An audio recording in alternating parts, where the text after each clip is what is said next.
Hi everyone, I hope everyone had a great weekend, and for those who attended the Westbrook Muster, it was a great time, and a special thanks to Westbrook Drum Corps for hosting another great muster. We all survived, and it was a great time.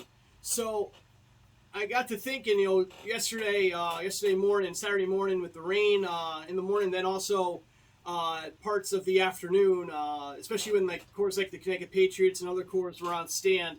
Uh, we have to be thinking, hey, what do we do after this rain that came down on the drums you're performing, or if you camped out, if you stayed in your tent, and the moisture from the rain and also from the humidity of Friday, there's some proper techniques and methods, and I want to give you guys a few tips on how I would handle this situation to make sure your drum is properly cared for. If some of you that tuned into my company of Fifers and Drummers how-to drum care workshop a few months back, this is pretty much similar what I did on this workshop. I'll go a little more in detail because of this specific situation from this weekend, where we had about what was it, like 38 Fife and Drum Corps in attendance at Westbrook, Connecticut. So all of us are probably heading back home, or should be home by now, or on our way home for those who are traveling out of state, and those who had camped or anyhow. And so what we're going to go through is, we rush up, we pack everything up from the muster, and we head back home, change, whatever, or we're at the muster, we change into normal clothes, get out of our uniform, all that stuff. And I hope everyone hung up their uniform nice, make sure everything's dry. And now this is where we have to make sure our drums are properly cared for and they are dry as well. So it's great that, great, we're done playing. I'll make sure I put my drum in the case, protect the drum from anything hitting the drum, anything like that. So, but what can happen is, if you put the drum in the drum case right away after it's been raining, you didn't wipe it down or anything, it could cause a lot of moisture, and it could cause a whole boatload of issues for, let's say, calfskin heads, and especially the snare gut, the natural snare gut. So first thing we're going to do, I'm using this Marquisa Granby drum as a basically a prop here to go through. So you take the drum out here, and so this one, obviously, I have to do some general maintenance on for them. So this drum was not at the muster, so but just for visual, for everyone could see what we're gonna do. So first thing you do, you look over the drum, you see, hey, is it dry, wet, that type of deal. And if there's any moisture, sometimes you can see on the head if there's any like cloudiness, stuff like that. So what I usually do, I take a nice clean rag or paper towel, go through, just wipe it down, get any of the debris, the muster dirt as we call it, any grass from the field, that type of deal. Just look it over, check. And you should do this anyhow after a muster, rain, or if it's sunny, beautiful day, just to check, just make sure there's no debris on the drum, just to keep it nice and clean. You check the top head here, wipe it down, make sure there's no debris, and look through. And right now we'll go through on a snare drum what we should be checking. Now this drum is already set up for where the snares are already backed off properly, and the ears are pushed back up there, so the drum's loosened properly the way it should be stored. So I hope when you guys were done performing, you guys were Cooperman drums, the snare strainer here. Usually I do about 2 or 3 turns, and that's about it. If you go too much, especially when the gut is wet, and when it dries, it shrinks, and then you lose all your snare adjustment, and then you have to adjust the whole snare gut, and it becomes kind of a pain to work on. So you get this back here because I messed with it. So all right, so this is fine right there. So now you make sure you back off the ears, make sure the drum is loose.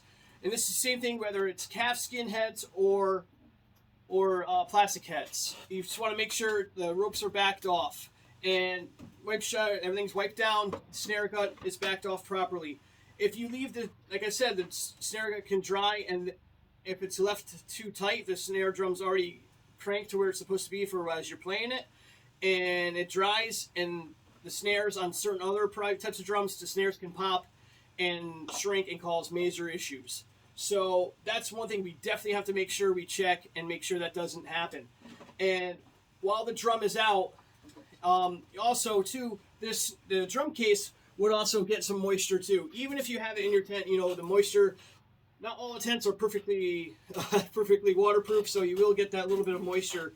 So I would also as well open up the drum case and let it air out as well. If you have a spot in your house, in your bedroom, or in your garage, that type of deal, let everything air out, let it dry out.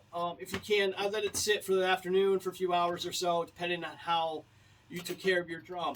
I saw a few drums this weekend that were, you know, when it's raining, even on my booth, I'm trying to go, no, pull some drums back as much as I can, try to clean them up throughout the day, just to keep the anything, you know, any of the rain off of the drums. So that's one thing you guys got to always make sure. So same type of concept as well for the bass drums. So for myself, for a core like when I play in Stony Creek, majority of the bass drums are calfskin heads. So the last thing we want to do is leave the drum fully cranked on either plastic or calfskin. And so same thing, the head will dry and it won't it'll create a unevenness. So you want to make sure the drum's properly properly loose, and let the heads air out. Sometimes with drums with the calfskin heads, you hear a snap, crackle, pop throughout the day. You know, it's just the head's breathing. It's not gonna, the drum's not gonna explode or anything like that. You just have to be conscientious. Wipe down the drum head and let it air out, let it dry, and it should be ready to go probably by the next day or so. With the calfskin heads, with the fiber skin or synthetic heads, just wipe it down, make sure it's clean, and let the drums air out, guys. You know, we really got to protect these drums and the sources of material. You know, stuff's not cheap, so it'd be a shame for just a quick thing of just loosening the ears, backing off the snares a couple turns, saves you a lot of work, a lot of hardship, and you don't want to have to spend a boatload of money to fix something that literally just took me a few minutes in this video to take care of. And so, you know, so that's pretty much the basic, you know, what you get done after a performance like such as this past weekend in Westbrook. So I thought about it a lot today, even yesterday at the field. You know, this would be a perfect opportunity to just break down a little bit and also discuss this is what we should do to maintain our drums so they can last us throughout as long as possible. So I hope this helps. It's not much, but just enough to let you guys know this is what we should do to take care of these drums. And I hope everyone recovers all right. Hopefully some guys can get to bed early, but be in work tomorrow morning, and be fresh as a daisy, and we'll have the Westbrook hangover as some of us used to have, or some of us still have, next few days. You know, it's going to be, there's a lot of fun today, this weekend, seeing everyone, especially some people I haven't seen in a couple years. So it was just a blast. I had so much fun, even with a little bit of rain. It was a lot of fun, and I'm very much looking forward to the next time we're all together. I personally will be over, I'm not going to have a booth, but I'll be at Sudbury Muster, and I can't wait to see some of you there. So until the meantime, everyone take care, and I'll talk to you guys soon. Thanks, guys. Bye-bye.